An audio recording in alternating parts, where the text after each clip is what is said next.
What's up, guys? Matt Brown here for PlayPicks.com and TheLines.com, joined by Brett Colson and Fairway J to break down this Thursday night football game. A little bonus action here for you guys on the YouTube channel to get three different opinions and not just my opinion on this game. As you can see on your screen here, just the full breakdown written wise over on thelines.com and on playpicks.com. You can see right here over on the lines, just head to NFL. You will see TNF. Click on that. You'll get this full breakdown as you see right here. And then over on PlayPicks, right there in the top bar, you can see Thursday Night Football picks written by Juan Carlos Blanco. So, guys, let's kick things off here talking about this Chargers and Raiders game here. It's taking place over in Oakland. No weather to speak of, so nothing for us to really worry about from that standpoint. Going to be kind of in the mid-50s, low 50s, something like that. And, of course, as you know, always when a game is taking place over in Oakland, you're going to be playing on top of that baseball diamond that they've kind of filled in along the way there. And last time that Oakland is going to be playing in that stadium, good for them, moving into the $2+ billion stadium in Las Vegas next season. This Los Angeles Chargers team kind of shocked the world last week with how they played against the Packers. Now, the line was a little bit confusing. There were some smart people out there that were certainly on the Chargers side, but boy, we did not expect a complete and utter beatdown. And then, of course, the Raiders coming off a 7-point victory over the Lions here. Jay, before we get started, you mentioned before we started recording here, you did have some injury concerns in this game that kind of made this game a little bit odd for you. I still thought I'd be on the Raiders, but as news has come out, they've got two defensive linemen out for this game. In fact, Key is going to be a significant time now with a broken foot, and they're dealing with some injuries up front along the offensive line. I know the center and tackle are both questionable, but I'm pretty certain they're going to go. But that's had me a little concerned because with the status along the defensive line, which the Raiders have held up pretty well now, the Chargers showed better in the running game last week, so that's one matchup of concern. But the other is we want to see Carr be able to have the balance. Josh Jacobs is doing terrific for the Raiders on the running game, top 7 in the league in rushing, but they've got to have that balance. And so with the injuries, I was a little more skeptical, but I thought I'd be on the Raiders, but not yet. Brett, and to drive that home, Arden Key is going to be out for the Raiders. Josh Morrow is going to be out for the Raiders. You mentioned Trent Brown and Rodney Hudson, both questionable there on the offensive line for the Raiders as well. On the Chargers side of things, they do have a couple of injuries to deal with. Justin Jones, their defensive tackle, is going to be out for this game. Justin Jackson at running back is doubtful, but he has actually been pretty much, his role has been erased once Melvin Gordon came back for the team. And, of course, just a plethora of injuries for this Chargers team all season long, Brett. Yeah, and just following up on what Jay said, like I told you on Tuesday when we did our early look at the lines this week, I had this game circled. I liked the Raiders last week when this thing opened at Raiders -1.5. Now it's flipped, and now the Chargers are -1.5. I should be betting my mortgage on this game, but here's the thing. Raiders bettors need to be concerned about the way this Chargers defense looked against Green Bay on Sunday. That ferocious pass rush that got them to the playoffs last year, that was back. Like Melvin Ingram completely took over that game against the Packers, against a pretty good offensive line. And the Raiders might get Hudson and Brown back tonight, like you guys said. But even still, this unit is not 100%. And if Derek Carr is pressured all night, I'm not sure they can keep pace with LA because we know the Raiders defense won't hold up its end, especially with these injuries piling up. So this is a game that I thought for sure would be on all of my cards, but I'm scared off by some of these moves. So as you see on your screen right here, guys, as Brett mentioned, the Chargers, as we are recording this, 1.5-point favorites on the road over the Raiders, sitting at a total of 48 here. And one of the things that DraftKings lets you do is kind of follow the line movement. If you click on the stats tab there and then click on betting trends, it will show you where this line started, where it is currently, and give you timestamps to let you know how it moved. And you can see, as Brett mentioned, even as early early as 3 days ago here, this line. 1.5 on the other side here, and you see this thing has kind of toggled all around here to where we sit at 1.5 that has been steady now for only about 15 minutes, actually. This thing has been going back and forth between 1 and 1.5 over the last couple of hours. As you see the progression of how the line has gone, you can see the total sitting at 47 when it opened a few days ago, getting as high as 49 where it is settling now on 48 here. You have a Chargers team that is putting up 20.3 points per game. The Raiders putting up 22.8 points per game. Chargers giving up 18.7 points per game, and the Raiders giving up 27 points per game. From a total yardage standpoint, almost even here. Chargers 370.1 yards per game. That is comes by way of 290 passing, 79 rushing on the Raiders side, 388 total yards per game. That comes by way of 252 passing and 136 rushing. Brett, let's go ahead and kind of break down how we think. Let's start with the total here. We have an over-under sitting at 48. When you kind of take a look at this Charger team, this is a team that has not put up very many points, as we've said, averaging 20 points per game, but isn't allowing a ton either, right? They're only allowing 18 points per game, yet we're sitting here at a total of 48. Yeah, and it's dropped. It was 49 yesterday. So if you like the under, you kind of missed your opportunity to get the best price. It's an interesting number here because, the Chargers, like you said, they're not scoring. They're not giving up a lot of points either. The under's gone. It's come through in 7 of their 9 games. So you're kind of, you kind of think, how is this going to get to 48? But, we talked about the injuries on the defensive side for the Raiders. I think the Chargers will be able to score in this game. And if you think the Chargers can get to Carr, they might be able to produce points that way, either by forcing turnovers or sacks and getting good field position that way. And I don't know. It's it's a weird one. I'm not typically a totals better, but I feel like this one could just surprise people and go over. So, if you're looking on the screen right now, I've got it here, Jay.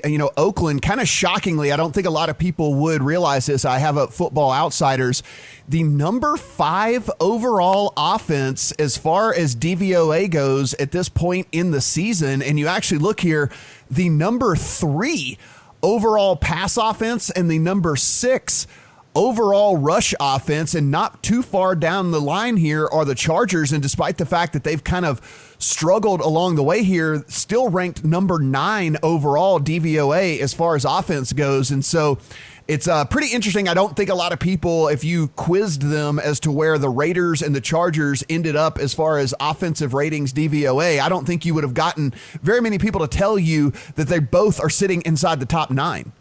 Probably not. And, at some point during this game tonight, and I may get there before kickoff, I will be playing to have scoring and playing an over, whether it's in game or bet. You look at the Raiders, their last 6 games, 5 have gone over, but the one that didn't was still 51 points at Houston. And the only game that was less than 45 points was the game in London against Chicago, which the Raiders won 24-21. Their offensive production is good. It's balanced on offense. The last 3 games, the total's been at least 48, and we've seen a minimum of 51 points scored in their games. My only concern about betting it was, number 1, the injuries, but also a short week. And Gruden is not fond of short weeks. I'm wondering in a division game like this if there's going to be a little more concern about making certain that they're going to, with the injuries, trying to control the ball a little more on the ground. I had the over last week in the Packers Chargers game, by far the best number, 46. It rose all the way up to 50, and it didn't even sniff getting there. And Packers were a big disappointment. But the Chargers offense at 6.5 yards per play and over 440 yards of offense, that shows they're going to probably have some success this week against the Raiders defense that isn't quite as strong, and so especially with the injuries. So I think there's going to be some scoring. You just got to find it in spurts, and maybe as you watch the game unfold, you'll be able to take advantage if by chance, especially by chance, if there's lower scoring to start. As you see right here, while both offenses are DVOA in the top 9, number 26 overall defense for the Chargers, number 29 overall defense for Oakland here. You can see Oakland really bad against the pass, coming in at 29th, and not that much better from the Chargers up here at 23rd, but even worse against the run, coming in at 25th DVOA. And whenever we kind of take a look at what they're giving up so far this year, the Chargers giving up 338 yards a game, coming by way 224 through the air, 114 through the rush. So they're kind of equal opportunity as when it comes to giving up yardage. This is the pretty interesting stat to me here, Brett. 404 yards a game is what this Raiders defense is giving up. Only 92 of those coming by way of rush. 311 coming by the way of the pass here. So this team is what we would call in the DFS world a pass funnel for sure here. And when that becomes the case, let's make the case for the over here. I think Jay kind of gave his cards away there where he's leaning towards the over. You even said as well that you were kind of leaning that direction too. But, let's make a case for the over here if somebody wants to bet the over. And I think you can basically start right there that the way to attack this Raiders team is through the air. And of course, if you pass more, you're getting plays in bigger chunks. And then also you're incompleting passes, which stops the clock. Yeah, and the Chargers have no shortage of weapons in the passing game either. I mean, Keenan Allen's kind of disappeared over the past few weeks, but they've got Mike Williams back, finally healthy. Hunter Henry looks freaking awesome at tight end. And then you add Melvin Gordon and Austin Eckler, who are both mismatched nightmares in the passing game out of the backfield. So I don't know how the Raiders actually defend this team. As long as they can keep Phillip Rivers upright, I don't see why he can't pick this Raiders defense apart all night. Now, Jay, if we wanted to make a case for the under here, would your case for the under be, as you mentioned, just the injuries on both sides here? I mean, both teams dealing with some injuries, a short week type situation, all of that maybe sometimes we see these teams come out and just, they don't really have their stuff together from the get-go, and that could maybe lead to an under type situation. Yeah, my only hesitation would be the short week, I think, in prep. But the other is that it's a division game. There's certainly familiarity with the schemes and how they run. But I can't really feel strong supporting an under due to the defensive line injuries of the Raiders and then what you two both just went over with the DBO stats, but also the passing game. The Raiders, I think there was a buy sign on the Chargers offense. And again, we can look at season-long stats or even incrementally look at the last 2 or 3 weeks and try to make a determination on is there improvement. But you can't just use the stats and season long because you've got teams that will continue to improve and push forward. And the Chargers showed it last week, a real good offensive game, 159 rushing, 283 passing. And like you said, if they're passing 283 last week and you got the Raiders defensive front that's banged up, and then they're giving up over 300 yards a game, I think Rivers is in for a big game with the weapons he's got, as Brett covered. All right, guys, so a couple of things I do want to point out here just as far as player props goes. You can see that I'm over here on DraftKings on the screen.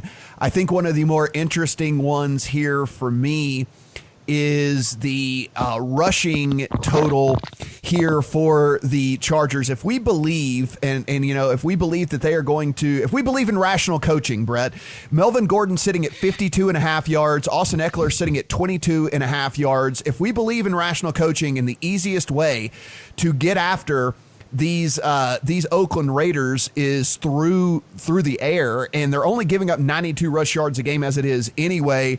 They're splitting up totals between Eckler and Gordon. What would you think of a 52.5 rushing total for Gordon? Do you think that the Chargers have a chance to just stubbornly go out there and try to pound Gordon, or do you think that maybe they actually go about and say, oh, wow, this team's giving up 311 yards a game, and we have all of these weapons through the air, we should probably just do that? I believe in rational coaching a little more now that Wisenhunt is not calling the plays for the Chargers anymore. So I think a lot of the offensive rushing success they had last week was because of the Packers inability to stop the run. You beat the Packers by pounding it on the ground, and that's what they did. I think they almost have to just open it up through the air tonight, given what the Raiders have on defense right now. So. Yeah, I think the under looks pretty good for rushing yards for the Chargers if you believe that they're going to go in and have some logic with the game plan. Yeah, and Jay, it's heavily juiced now at this point. Rushing yards for Josh Jacobs, they set it at DraftKings just at 77. yards. We know John Gruden wants to run Josh Jacobs until the wheels fall off here. We're talking about a Chargers rush defense that is 25th DVOA in the league. They're giving up 114 yards a game. There's really not anyone stealing touches from Josh Jacobs in the backfield there. The problem is this thing has been juiced all the way to minus 148 on the over for Josh Jacobs. Do you think there's any value still left there, or now that this thing has been bet so heavily, probably just a stay away? Yeah, I don't think so. Again, if you're seeing that kind of money come in, it's showing signs that that's the way to look. And the Chargers do allow 27 rushing attempts per game, but last week Green Bay really struggled. They only had 11 rushing attempts, playing from behind, of course, 45 yards rushing. I think some of the numbers you're mentioning and looking at, I can't make as strong a case for the Raiders, but the passing attack with Detroit having such success moving the ball for huge yardage last week through the air, I think some of the Chargers offensive props and yardage numbers are maybe a better look when it comes to some of those numbers. Yeah, absolutely. The one that is in my account right now, the one prop that is in my account right now is Keenan Allen receiving yards. Brett, I think you probably would have loved this one as well, given how we think that this game is going to play out and given how we think this is going to go. DraftKings setting Keenan Allen's number at 67 yards this week. Yeah. Pile the over. Yeah. How do they defend him? Yeah, 67 yards for Keenan Allen, and we know how often Phillip Rivers likes to look his way. We know how many, him getting a 12-target game is not out of the realm of outcomes because we've seen it a couple dozen times over his career with Phillip Rivers under center there. So Keenan Allen at 67 yards is the bet that is in my account so far in this game, and I feel really, really good about that, barring injury, of course, with Allen. Oh, yeah, as you should. All right, guys, let's, as we said, we like the over in this thing. We like the props from the passing game from the over. Before we get out of here, if anybody does want to bet aside, I don't have a strong opinion on the 1.5, to be honest with you. I don't really, I think in a game like this where I'm just more dialed in with how the game flow is going to go as opposed to how the scoring is going to go. I would prefer to just bet a total and then bet the props. But Brett, feet to the fire. If you had to play this thing on a side, are you laying with the Chargers? Or are you taking with the Raiders? I think I still go Raiders, just looking at where the line was last week, and I'm still confused by that Chargers-Packers game with the reports that the Packers players were out late the night before. Did we really see the real Packers team, and did the Chargers really dominate the game the way they would have normally? I'm not sure. So I'm going to take the look ahead here with the Raiders and factor that in and just take them with the points, I guess. But I like it way less than I did a week ago. All right, Jay, feet to the fire. If you had to play a side, which way would you go? All right, I'll tease the Raiders. I thought I'd be on the Raiders, but with the injuries, no longer. So I can't make the case. Maybe the tease get them above the 7. Hey, you stole it from me, my friend. Noting that this is the last primetime game ever at the Oakland Coliseum with the Raiders. Anyway, now moving to Las Vegas next year, this is going to be quite an environment, I think, tonight for the Raiders. But I just have a little concern with the injuries that they're going to be able to ultimately in the end. So I guess if you play an emotional angle or anything, they probably come out real strong, and maybe the first half look on the Raiders. But I can't make the case on the game, and I'd say probably the teaser is the way to look for you stole it from me. If I had to, I would just be playing this thing Raiders and a teaser, getting it through the 7 there. I don't have that in my account right now. Maybe there's something between now and kickoff that would get me there. But yeah, if I had to kind of take any sort of way to go about this game other than the total and the props, I would be doing that as well. Guys, we really appreciate you guys watching this video. As always, the full written breakdown over at thelines.com. You can see right here, just hover over the NFL tab, TNF. That is the way you go about it right there on Play Picks. Full written breakdown by Juan as well, so take advantage of that. Be sure and subscribe to this page. Everything is absolutely free that we do. And like the video and let us know in the comments how you are going about playing this game. For Brett and Jay and Matt, we'll see you guys back here for Sunday Night Football.